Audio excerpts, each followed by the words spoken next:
Hello students, आज मैं start करने जा रहा हूँ क्लास 10th का चैप्टर नंबर 8 है ट्रिग्नोमेट्री। स्टूडेंट्स बहुत ही इंपॉर्टेंट चैप्टर है, ठीक है। तो आज इस चैप्टर को डीपली स्टडी करने वाले हैं, ठीक है। तो आप ध्यान से वीडियो के लास्ट तक आप बने रहिए, आपको फुल गारंटी है आपको समझ में आएगी। अब देखिए, सबसे पहले मैं बात करता हूँ स्टूडेंट्स की ट्रिग्नोमेट्री क्या होता है। तो ट्रिग्नोमेट्री 3 ग्रीक वर्ड से ड्राइव हुआ है, 3 ग्रीक वर्ड से ये मिलके बना हुआ है, ठीक है। वो 3 ग्रीक वर्ड क्या है? ट्राई, गॉन और मेट्रॉन। ये 3 ग्रीक वर्ड से ट्रिग्नोमेट्री बना है। ट्राई का मतलब होता है 3, गॉन का मतलब होता है साइड्स और मेट्रॉन का मतलब होता है मेजरमेंट, ठीक है। तो अब हम बात करते हैं कि ट्रिग्नोमेट्री में क्या पढ़ना है हमें। तो ट्रिग्नोमेट्री में साइड और एंगल का रिलेशन हमें पढ़ना है, ठीक है। जैसे देखिए, आपको एक ट्रायंगल देता हूं मैं, और ये आपको ध्यान रखना है, इम्पॉर्टेंट है कि आपको राइट एंगल ट्रायंगल ही कंसीडर करना है, ठीक है। तो देखिए, आपके पास एक ट्रायंगल है ABC, ठीक है। अगर मैं आपसे पूछूं कि अच्छा ठीक है, इसमें कौन हाइपोटेनियस है, तो आप हाइपोटेनिस आप बता देंगे कि हाइपोटेनिस क्या होता है, जो बेस है और ये आपका परपेंडिकुलर आपने अगर माना है, तो ये अगर ये 90 डिग्री है एंगल, तो 90 डिग्री के अपोजिट वाला है ना, 90 डिग्री के अपोजिट वाला जो साइड होता है, जो ये है ना, जो तिरछी लाइन है, ये आपकी क्या कहलाती है? हाइपोटेनियस, हाइपोटेनिस, ठीक है। जिसको आप कैपिटल H या स्मॉल h आप S से डिनोट करते हैं, ठीक है। ओके, अब तो ये बात हो गई हाइपोटेनिस के बारे में कि हाइपोटेनिस क्या होती है। जो 90 डिग्री एंगल बनाएगा, उस 90 डिग्री एंगल के जस्ट अपोजिट, है ना, मतलब जो अपोजिट वाला जो लाइन है, वो लाइन क्या कहलाती है? हाइपोटेनिस कहलाती है, ठीक है। तो आप हाइपोटेनिस तो आप पहचान जाओगे कि कौन सा है, ठीक है, क्योंकि इसमें जो भी ट्रायंगल में हम कौन सा ट्रायंगल लेते हैं? राइट एंगल ट्रायंगल लेते हैं, तो आपको आसान होगा कि हाइपोटेनिस आप बता दोगे। अब आपसे पूछेगा कि अच्छा ठीक है, इसमें बताइए कि परपेंडिकुलर कौन है और बेस कौन है। तो आप डायग्राम के अकॉर्डिंग आप बता दोगे कि डायग्राम में जो आपको दिख रहा है, बोलोगे कि सर AB जो है वो परपेंडिकुलर है किस पे? BC पे। आसान है बताना कि AB किस पे परपेंडिकुलर है? BC पे है। लेकिन जब अगर इसी डायग्राम को मैं अगर चेंज कर देता हूँ, ठीक है, तो देखिए ये डायग्राम कैसा हो जाएगा? BA और यहाँ हमने कर दिया इसे C। अब यहाँ देखिए, ये जो आपका BC है, BC जो बेस में था आपने बताया, AB को परपेंडिकुलर बताया और BC को आपने क्या बताया? बेस बताया। अब यहाँ पे क्या हो गया है? डायग्राम चेंज कर दिया आपको। तो देखिए, यहाँ पे जो आप बताओगे, इस फिगर को आप देख के क्या बताओगे कि सर जो AC है या CA है, जैसे भी आप लिखना चाहें, CA है वो परपेंडिकुलर किस पे है? AB पे। तो क्या ये पॉसिबल है कि कभी AB आपने बताया अभी परपेंडिकुलर है, अब फिर आप बता रहे हो क्या CB परपेंडिकुलर है? तो आंसर है नहीं, ये पॉसिबल नहीं है। तो फिर आप कैसे पहचानोगे कि कौन परपेंडिकुलर है और कौन बेस है? हाइपोटेनिस तो आपने पहचान लिया, लेकिन आप परपेंडिकुलर और बेस कैसे पहचानोगे? तो अब आप पूछोगे कि कैसे फाइंड करना है, ठीक है। तो देखिए, मैं आपको बताता हूँ कि कैसे हम इसको स्टडी करेंगे। अब देखिए, अगर मान लीजिए आपको ये ट्रायंगल दे रखा है, ये ट्रायंगल है AB और ये ट्रायंगल है C, तो आप सबसे पहले क्वेश्चन करोगे कि ठीक है, बताइए किस एंगल के रिस्पेक्ट में हमें निकालना है। आपको एंगल चाहिए उस समय, है ना, तो किस एंगल के रिस्पेक्ट में आपको फाइंड करना है, ठीक है। तो मान लीजिए मैंने आपको एंगल दे दिया, ये एंगल निकालना है, ठीक है। ये एंगल है आपका थीटा, ठीक है। एंगल कितना है? थीटा। तो आप यूज़ करोगे पाइथागोरस थ्योरम। पाइथागोरस थ्योरम आपको पता है, आपने पढ़ रखा है पाइथागोरस थ्योरम क्या होता है? P² + B² इक्वल टू क्या होता है? H², यानी कि परपेंडिकुलर का स्क्वायर प्लस बेस का स्क्वायर इक्वल टू हाइपोटेनिस का स्क्वायर। जो हाइपोटेनिस होती है स्टूडेंट्स, वो सबसे बड़ी लेंथ होती है ना। तो देखिए, अब इसी की मदद से, इसके हेल्प से हम निकालने जा रहे हैं। देखिए, हाइपोटेनिस तो आपको पता है जो 90 डिग्री होती है, उसके जस्ट अपोजिट यानी कि उसके सामने वाला क्या कहलाएगा? हाइपोटेनिस कहलाएगा, ठीक है। अब हम बात करते हैं बेस और परपेंडिकुलर का। तो देखिए, आपको एंगल दे दिया गया है, ये है एंगल थीटा। तो सबसे पहले हम बेस फाइंड कर लेते हैं कि बेस क्या है। तो देखिए, जो इसका एडजेसेंट साइड होगा, है ना, देखिए इसका ये लाइन का क्या है? ये एडजेसेंट साइड है, BC, है ना। तो BC आपका क्या कहलाएगा, बेस। जो एडजेसेंट साइड होगा थीटा का एडजेसेंट साइड वो क्या कहलाएगा, बेस कहलाता है। और इसके जो सामने है ना, जैसे ये देखिए ऐसे ओपन है ना, ये दो लाइन है, ये दो लाइन है और इसके बीच का एंगल कितना बना रहा है, थीटा एंगल बन रहा है। तो इस एंगल के सामने जो भी लाइन होगी, जैसे ये लाइन है इसकी, है ना, तो ये लाइन क्या कहलाएगी आपकी, परपेंडिकुलर कहलाएगी। ठीक है, तो देखिए ये जो ओपन है ऐसे, ये देखिए ध्यान से, और इसके सामने ये जो लाइन कहलाएगी वो हमेशा परपेंडिकुलर होती है। तो ये लाइन आपकी क्या हो गई, परपेंडिकुलर, परपेंडिकुलर। ठीक है, तो आपको देखिए आसान हो गया। हाइपोटेन्यूज ये है, बेस ये है, परपेंडिकुलर ये है। अगर कोई आपसे बोलता है कि ठीक है मैंने एंगल को चेंज कर दिया, मान लीजिए ये एंगल मैंने ले लिया और ये एंगल है अल्फ़ा, क्या एंगल मान लिया है, अल्फ़ा माना है। ठीक है, अब देखिए इस थीटा के अकॉर्डिंग, थीटा के अकॉर्डिंग क्या है आपका, अगर हम थीटा के अकॉर्डिंग देखें तो आपका AB जो है परपेंडिकुलर किसका है, BC का।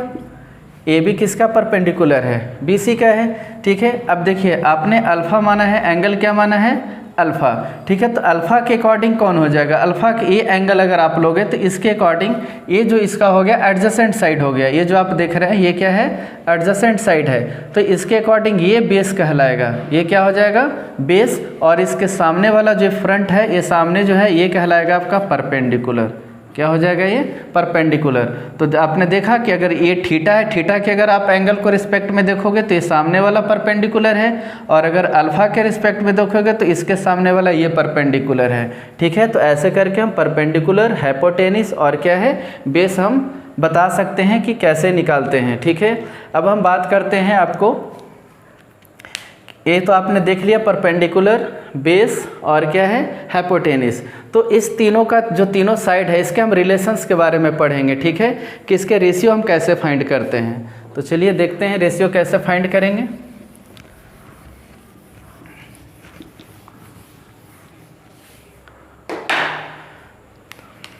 तो देखिए एक ट्रायंगल है, ट्रायंगल है ABC। मैंने आपको एंगल दिया है, ये है एंगल थीटा। ठीक है, तो इस थीटा के अकॉर्डिंग ये आपका परपेंडिकुलर हो गया, ये आपका बेस हो गया और ये आपका हाइपोटेन्यूज है। चलिए लिख देते हैं, ये हो गया हाइपोटेन्यूज, ये हो गया आपका परपेंडिकुलर, है ना, P, और ये हो गया आपका H, और ये हो गया आपका बेस हो गया। ठीक है, ओके। अगर आपसे बोला जाए कि थीटा को चेंज नहीं करना है, ठीक है, थीटा चेंज नहीं होगा और मैं इस साइड को आगे बढ़ाता हूँ, है ना, ये जो हाइपोटेन्यूज है इस साइड को हमने क्या किया है, आगे तक हमने एक्सटेंड कर दिया है। अब मैं आपसे बोलूँ कि इस बेस को भी आगे बढ़ाइए। ठीक है, अब यहाँ से देखिए एक परपेंडिकुलर, न्यू परपेंडिकुलर हमने बनाया, एक और बनाइए और एक और परपेंडिकुलर बनाया है। अब देखिए इसमें क्या हो रहा है, थीटा को हमने एज इट इज़ छोड़ा है ना, थीटा चेंज नहीं किया है। तो जब थीटा चेंज नहीं किया है तो क्या मैं आपसे पूछ रहा हूँ कि बताइए क्या इसका रेशियो चेंज होगा या नहीं होगा।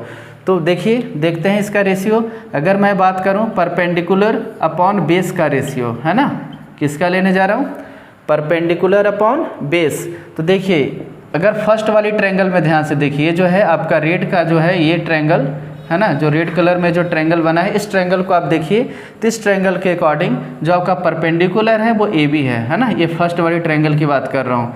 तो परपेंडिकुलर कौन हो जाएगा, AB। और बताइए इसका बेस कौन है, तो इसका बेस है BC। ठीक है, ओके। अब मैं बात करता हूँ सेकेंड ट्रायंगल की बात करता हूँ। देखिए ये सेकेंड ट्रायंगल की बात करता हूँ, ये जो ट्रायंगल है इस ट्रायंगल में बताइए कौन परपेंडिकुलर है और कौन बेस है। तो देखिए आपका परपेंडिकुलर हो गया ये वाली लाइन, है ना, तो इक्वल टू परपेंडिकुलर, इसका नेमिंग कर लीजिए PQRS, है ना, और इसे कुछ भी मान लीजिए XY। ठीक है, अब देखिए यहाँ पे ये वाले ट्रायंगल में देखिए, ये जो सेकंड ट्रायंगल बन रहा है, सेकंड ट्रायंगल में परपेंडिकुलर कौन हो जाएगा, PQ, और बेस कौन हो जाएगा, C से Q। तो देखिए परपेंडिकुलर हो गया PQ, अपॉन में क्या हो जाएगा, CQ। ठीक है, अब हम बात करते हैं थर्ड ट्रायंगल को लेते हैं। देखिए तो थर्ड ट्रायंगल में क्या रेशियो बनेगा, परपेंडिकुलर अपॉन बेस का। तो परपेंडिकुलर है क्या है, RS डिवाइडेड बाई क्या है, C से S तक। ठीक है, इक्वल टू देखिए इसके बाद आपका फोर्थ जो है ट्रायंगल, ये है फोर्थ ट्रायंगल। तो फोर्थ ट्रायंगल में परपेंडिकुलर क्या है आपका एक्स वाई है ना, और बेस कौन हो जाएगा सी वाई। अब ज़रा बताइए, मैं आपसे पूछ रहा हूँ क्या ये रेशियो सेम है? ये रेशियो सेम आएगा तो इसका आंसर है कि रेशियो सेम है। क्यों? क्योंकि एंगल हमने चेंज नहीं किया है, एंगल चेंज नहीं किया है। एंगल चेंज नहीं करने से क्या हुआ कि जितना बेस इंक्रीज हो रहा है, देखिए जितना बेस इंक्रीज हो रहा है उतना ही क्या हो रहा है, इसकी हाइट भी इंक्रीज हो रही है। देखिए है ना, परपेंडिकुलर भी इंक्रीज हो रहा है, जितना बेस इंक्रीज हो रहा है उतना ही परपेंडिकुलर इंक्रीज हो रहा है। जहाँ देखिए यहाँ पे बेस इंक्रीज हुआ तो यहाँ पे क्या हुआ, परपेंडिकुलर इंक्रीज हुआ। यहाँ भी बेस इंक्रीज हुआ तो यहाँ भी क्या हो रहा है, परपेंडिकुलर इंक्रीज हो रहा है ना। तो यहाँ क्या हो रहा है, जितना आपने परपेंडिकुलर को इंक्रीज किया तो उतना ही बेस भी क्या हो रहा है, इंक्रीज हो रहा है। तो इसका जो रेशियो आएगा वो क्या होगा, रेशियो इक्वल होगा। तो आपको यहाँ से एक आंसर मिला क्वेश्चन का, क्या मिला कि अगर एंगल को चेंज करते हैं, अगर एंगल को चेंज नहीं करते हैं तो हमारा रेशियो क्या आएगा, तो हमारा रेशियो क्या होता है, सेम आएगा। ठीक है, अब मैं आपसे पूछता हूँ कि ठीक है अगर मैं एंगल को चेंज कर दूँ, एंगल को कैसे चेंज किया है, देखिए मैं आपको बोलूँ कि एंगल चेंज करता हूँ, एंगल मैंने चेंज कर दिया, ये देखिए। ठीक है, आपको डायग्राम और सही से क्लियर दिखाता हूँ आपको। ये देखिए हमने क्या किया, एंगल चेंज कर दिया। ये देखिए एंगल को क्या किया हमने, चेंज कर दिया। एंगल मान लीजिए ये एंगल है अल्फ़ा, कितना है एंगल, अल्फ़ा एंगल है। ये जो आप देख रहे हैं लाइन है ना, ये वाली लाइन, अपने एंगल पहले थीटा था, फिर एंगल को हमने क्या किया, ये जो लाइन है हाइपोटेनस था उसको हमने ऐसे बढ़ा दिया है ना, तो एंगल क्या हो गया, यहाँ चेंज हो गया। मैं आपसे पूछूं क्या यहाँ जो आपका परपेंडिकुलर मान लीजिए कुछ भी बना लीजिए, इसको टी मान लिया है ना, और ये जो है आपका, ये आपका बी है नीचे। ठीक है, तो मैं बोलता हूँ कि क्या बी और जो टी है ये बी टी है ना, ये जो परपेंडिकुलर अपॉन बेस क्या आ जाएगा, बेस है आपका सी बी। ठीक है, परपेंडिकुलर कौन है, टी और बी, यानी कि बी और टी, और रेशियो में नीचे कौन रहेगा आपका सी बी, बेस है, यानी कि परपेंडिकुलर अपॉन में क्या है, बेस। अब मैं बोलता हूँ कि क्या ये जो फर्स्ट जो ट्रायंगल बना था आपका कौन, ए बी अपॉन में बी सी, क्या ये दोनों इक्वल है, क्या पॉसिबल है कि ये दोनों सेम हो जाएं? तो नहीं, ये पॉसिबल नहीं है। आंसर है पॉसिबल नहीं है। क्यों नहीं पॉसिबल है, क्यों, क्योंकि यहाँ पे एंगल चेंज हो गया। जब एंगल चेंज हुआ है तो एंगल चेंज होने से देखिए बेस तो सेम है, बेस यहाँ पे क्या है, सेम बेस है, लेकिन इसकी हाइट क्या हो गई, इंक्रीज हो गई है, यानी इसकी परपेंडिकुलर है वो तो इंक्रीज किया लेकिन इसका बेस इंक्रीज नहीं हुआ। तो हम बोलेंगे कि ये दोनों जो रेशियो है वो दोनों रेशियो सेम नहीं है। ठीक है, ओके। अब हम बात करते हैं इसकी रेशियो के बारे में कि हम कैसे निकालेंगे। ठीक है, तो ओके, तो हम बात करते हैं इसके रेशियो के बारे में। ठीक है, देखिए रेशियो को हम कैसे एक दूसरे को रिलेट करते हैं। तो सबसे पहले हम बात करते हैं परपेंडिकुलर की। परपेंडिकुलर ये है आपका हाइपोटेनस और ये है आपका बेस। ठीक है स्टूडेंट, तो सबसे पहले हम बात करते हैं परपेंडिकुलर यानी P, हाइपोटेनस मतलब H और बेस मतलब B। अब देखिए इसके 6 रेशियो बनेंगे, कितने बनेंगे, 6। तो सबसे पहले हम बात करते हैं P/H, P/H। ठीक है, फिर हम बात करते हैं B/H और उसके बाद हम बात करते हैं P/B। ठीक है, इसके जस्ट अपोजिट करिए आपको तो ये क्या हो जाएगा, H/P। ठीक है, इसका हो जाएगा H/B और इसका अपोजिट हो जाएगा B/P। ठीक है, B/P, हाँ ठीक है। अब देखिए 6 रेशियोज हैं, 1 2 3 4 5 6। P/H यानी perpendicular upon hypotenuse, base upon hypotenuse, perpendicular upon base, hypotenuse upon perpendicular, hypotenuse upon base और बेस अपॉन परपेंडिकुलर। अब ये देखिए 6 रेशियो हैं, तो क्या ये 6 रेशियो को आसान है याद रखना, कभी आप भूल भी सकते हैं। तो इसके लिए क्या बनाया गया कि आपको एक इसका सिंबल आप बोल सकते हैं, यानी इसको पहचानने के लिए एक नेम रखा गया। क्या रखा गया इस दोनों रेशियो का नेम? इसको रखा गया साइन। क्या रखा गया? साइन। ठीक है, जैसे मान लो कि मैंने लिख दिया है साइन ए, है ना, एंगल है ये, है ना, तो पढ़ेंगे साइन ऑफ एंगल ए। इसे क्या रीड करेंगे? साइन ऑफ एंगल ए भी हो सकता है, थीटा भी हो सकता है, अल्फ़ा भी, आपको जो भी एंगल लिया है आपने वो एंगल रहे आपका। ठीक है, तो मान लीजिए मैंने यहाँ पे एंगल ले लिया है थीटा। क्या ले लिया है? Angle theta. तो देखिए पी वाई एच को हम क्या बोलेंगे? Sine theta. ठीक है, बी वाई एच को हम क्या बोलेंगे? Cos theta. और पी वाई बी को हम बोलते हैं टैन थीटा। ठीक है, ये नेमिंग कर दिया गया पहचानने के लिए कि साइन थीटा यानी P Y H, cos theta यानी B Y H, tan theta यानी पी वाई बी। ये बस 3 याद रखना है, और ये 3 का जस्ट उल्टा होता है। देखिए पी वाई एच है ना, तो इसको आपने क्या लिखा? H Y P. बस 3 ही याद रखना है, 3 याद रखना है, 3 उसका उल्टा हो जाता है। तो ये आपका पी वाई एच है, तो साइन थीटा का उल्टा हो जाता है बेटा आपका कोसेक थीटा, है ना। क्या होता है? कोसेक थीटा होता है। अब हम बात करते हैं कॉस थीटा। तो कॉस थीटा इसका उल्टा हो जाता है सेक थीटा। ठीक है, और टैन थीटा का उल्टा हो जाएगा आपका कॉट थीटा। तो आपने देखा कि 6 इसके रेशियो आ गए, साइन, कॉस, टैन, कॉसेक, सेक, और ये क्या है इसका? कॉट है। ठीक है, अगर आपसे पूछा जाए साइन थीटा का जो रेसिप्रोकल है वो क्या है आपका? कॉस थीटा है। ये देखिए यहाँ अगर आपने बोला साइन थीटा, है ना, तो साइन थीटा का रेसिप्रोकल होता है कॉसेक थीटा। तो देखिए हमने लिखा है साइन थीटा, और रेसिप्रोकल किसका है? कॉसेक थीटा का है ना। तो कॉसेक थीटा इंटू अगर हम साइन थीटा करेंगे तो उसकी वैल्यू कितनी आएगी? 1 आएगी। ऐसे ही आप सेकेंड लीजिए, कॉस थीटा और किसका? सेक थीटा का। तो कॉस थीटा जो है ना, इक्वल टू क्या हो जाएगा? 1 अपॉन क्या हो जाएगा? Sec theta. यानी ये किसका रेसिप्रोकल है? Cos theta 1 upon sec theta का। ठीक है, अगर हम बात करते हैं टैन थीटा का, तो देखिए टैन थीटा किसका रेसिप्रोकल है? कॉट थीटा का।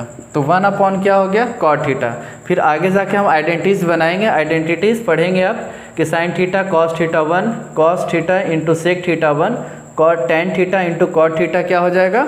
1 हो जाएगा। ठीक है, अगर हम बात करें साइन थीटा और कॉस थीटा को अगर हम रेशियो निकालते हैं, साइन थीटा अपॉन में क्या? कॉस थीटा, तो ये देखिए क्या मिलेगा आपको? टैन थीटा मिलता है। क्या मिलता है इसका रेशियो? Tan theta. आप देख सकते हैं इसे करके, P Y H sine theta क्या होता है? पी वाई एच, और कॉस थीटा क्या होता है? B Y H. आप इसे चेंज कर दीजिए, तो पी वाई एच और मल्टीप्लाई में एच ऊपर चला जाएगा और बी नीचे आ जाएगा। ठीक है, तो एच और एच क्या हो गया? Cancel out. तो देखिए क्या बचा? P Y B. और ये पी वाई बी क्या है आपका? पी वाई बी आपका क्या है? Tan theta. तो आप लिख सकते हैं sine theta upon cos theta क्या हो जाएगा आपका? टैन थीटा आएगा। ठीक है, तो चलिए देखते हैं, क्वेश्चन से स्टार्ट करते हैं। आप इसे स्क्रीनशॉट कर सकते हैं, आप स्क्रीनशॉट ले लीजिए या आप नोट कर लीजिए कॉपी में।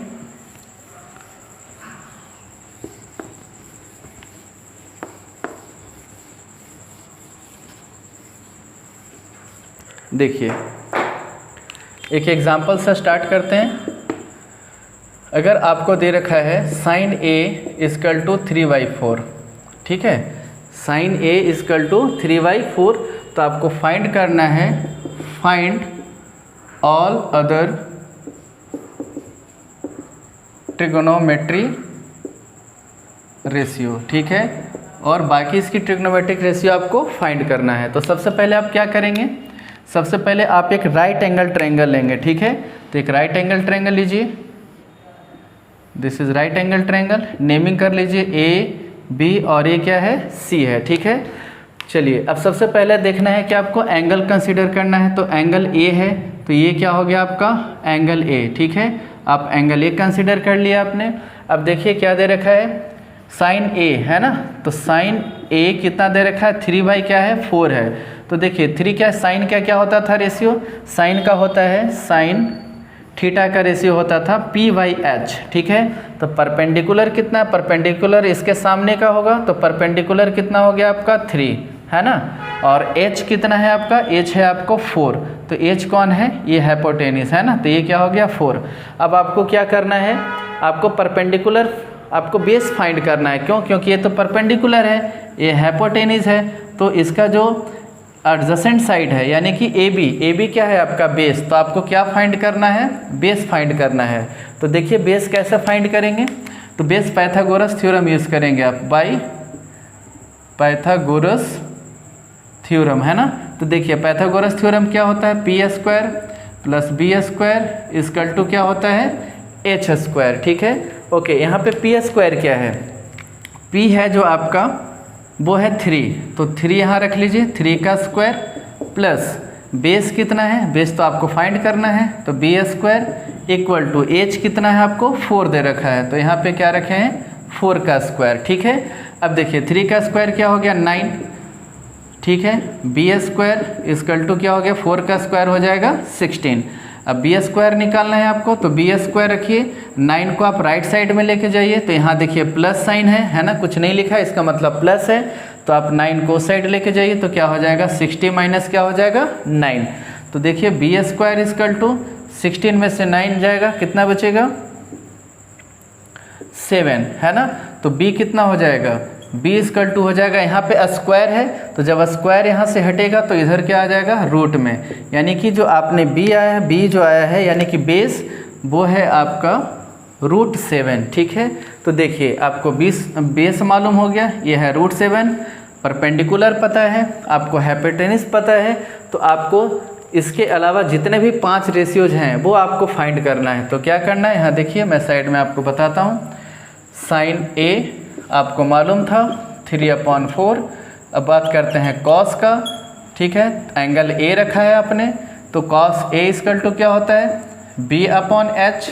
ठीक है, तो बेस कितना है, बेस है आपका √7 अपॉन हाइपोटेनस कितना है 4। ठीक है, तो देखिए साइन क्या होता है, साइन होता है P/H, कॉस होता है B/H। उसके बाद हम बात करते हैं टेन का, तो टेन ए इजकल टू क्या मिलेगा P/B होता है। तो परपेंडिकुलर कितना है, परपेंडिकुलर आपका 3 है, और आपका बेस है वो बेस दे रखा है √7। ठीक है, तो साइन निकल गया, कॉस निकल गया, टेन निकल गया। अब बात हम करते हैं किसका, सेक का। उसके बाद हम बात करेंगे, आप एंगल कुछ भी कंसीडर कर सकते हैं, सेक, कॉसेक और क्या हो गया कॉट। ठीक है, तो देखिए आपको मालूम है, आपको जैसा कि मैंने पहले ही बताया है कि साइन का उल्टा क्या हो जाता है कॉसेक, कॉस का जो उल्टा हो जाएगा वो आपको हो जाएगा सेक, और आपका जो टेन का उल्टा है वो क्या हो जाएगा कॉट। तो देखिए सेक यहाँ कॉस कितना है √7/4 है, इसका मतलब है कि इसमें h ऊपर जाने वाला है और b कहाँ आएगा नीचे आएगा, तो h कितना है आपका 4 और बेस कितना है आपका √7। आप देखिए इसको ध्यान से, है ना, ये देखिए दोनों का क्या है रेसिप्रोकल है, मतलब उल्टा है इसका। ठीक है, अब देखिए है ना, देखिए यहाँ पे है, इंटरचेंज कर दिया इसे, √7/4, ये क्या हो जाएगा 4/√7। अब हम बात करते हैं कॉसेक ए, तो कॉसेक किसका उल्टा, कॉस का तो सेक हो गया, और साइन का उल्टा है कॉसेक। तो देखिए साइन क्या है P/H, तो यहाँ क्या हो जाएगा H/P। तो देखिए h कितना है, आप इसी को जस्ट उल्टा कर दीजिए, तो ये हो जाएगा 4/ क्या हो जाएगा 3 हो जाएगा। कॉट किसका है, tan का, tan क्या है P/B, तो ये हो जाएगा B/P, है ना। तो बेस कितना है और परपेंडिकुलर कितना है आपको यहाँ पता, या तो आप यहाँ से आप नंबर उठा सकते हैं, आप यहाँ पुट कर सकते हैं, या तो आप इसे क्या करिए, इसी को उल्टा करके आप यहाँ पे रख दीजिए, √7/ कितना हो जाएगा 3। ठीक है, तो ये कॉट की वैल्यू आ गई, है ना। तो मैंने क्या किया, सबसे पहले पाइथागोरस यूज़ किया। ठीक है, पाइथागोरस से जो भी आपको 2 साइड पता रहेगा, कोई भी 2 साइड आपको पहले से मालूम रहेगा, है ना, और कोई एक साइड आपको फाइंड करना है। ठीक है, तो क्या यूज़ करेंगे हम, पाइथागोरस थ्योरम यूज़ करेंगे। पाइथागोरस ही यूज़ करके परपेंडिकुलर, बेस और हाइपोटेनस, इसमें से कोई 2 दिया रहेगा, आप एक फाइंड कर लेना है आपको, और उसके बाद जितने भी रेशियोज आपको आएगा, है ना, जैसे साइन का कभी पूछ लेता है, कॉस ए का पूछ लिया, टेन का पूछ लिया, या सभी निकालना हो, तो फिर क्या करेंगे, हमें रेशियो याद होना चाहिए जो आपको कुछ देर पहले मैंने आपको बताया है ना। और उसके बाद यहाँ से आप वैल्यू उठाइए और उसमें आप पुट करते चले जाइए और सारी ट्रिग्नोमेट्रिकल रेशियो आपको फाइंड हो जाएगा, ठीक है। फिर नेक्स्ट क्लास में हम NCERT एक्सरसाइज 8.1 करेंगे।